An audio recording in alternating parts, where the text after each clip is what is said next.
वालेकुम। शुक्र अल्हम्दुलिल्लाह, शुक्र अल्लाह पाक का। सुबह का टाइम है और आज अभी जान घर पे आई हैं। इनको मैंने कपड़े वगैरह चेंज करवा दिए। माशाल्लाह आज बहुत ज्यादा खुश हो रही है। इन्होंने सारा घर जो देख लिया, वॉशरूम वगैरह सारा कुछ देख रही है अभी जान के चेहरे पे आज खुशी है बहुत ज्यादा। माशा खुश हूँ। मेरे सदाम में को गिन गया दवा थे मैं खुश हूँ। डॉक्टर दे गिन गया सदाम मेरे दिमाग कुछ चक्कर है, दिमाग मेरा नहीं सही थे। तबीयत सही है ना अभी जाना ने? बिल्कुल सही है ना? बिल्कुल सही है। सुबह ही अवल डॉक्टर ने हरना पोजी सांगू बस एक से कर हाँ सही थी ना, मुकम्मल सेहत वाली जिंदगी थी यही। हाँ मैं खुश हूँ। इंशाल्लाह कल अम्मी जान को जो है डॉक्टर के पास लेके जाएंगे। और अम्मी जान आज माशाल्लाह बहुत खुशी हो रही है।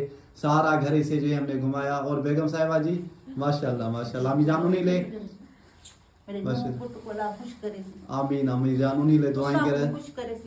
आमीन अल्लाह पाक आप सबको भी खुश रखे, आबाद रखे। आप सुकून आ गई ना? हर टाइम परेशान हो रही अपना है। घर थी गया अल्लाह से किताब में पुकार नहीं करता को मेरा घर थे सी माशाल्लाह माशाल्लाह अम्मी एक तो जान घर अपना दुआ अमा दुआ कर अमा दुआ कर उन्हीं प्यारे व्यूअर्स लाइव दुआ कर जना ना जैसा मेरा आशा अपन घर अपने मिला है घर माशाल्लाह माशाल्लाह अल्लाह खुश करे। खुश ही ना ने हम सब का माशाल्लाह माशाल्लाह। अल्लाह पाक आपको खुश रखे, आबाद रखे। जहाँ भी रहे खुश रहे, आबाद रहे, हंसते रहे, मुस्कुराते रहे। आमीन।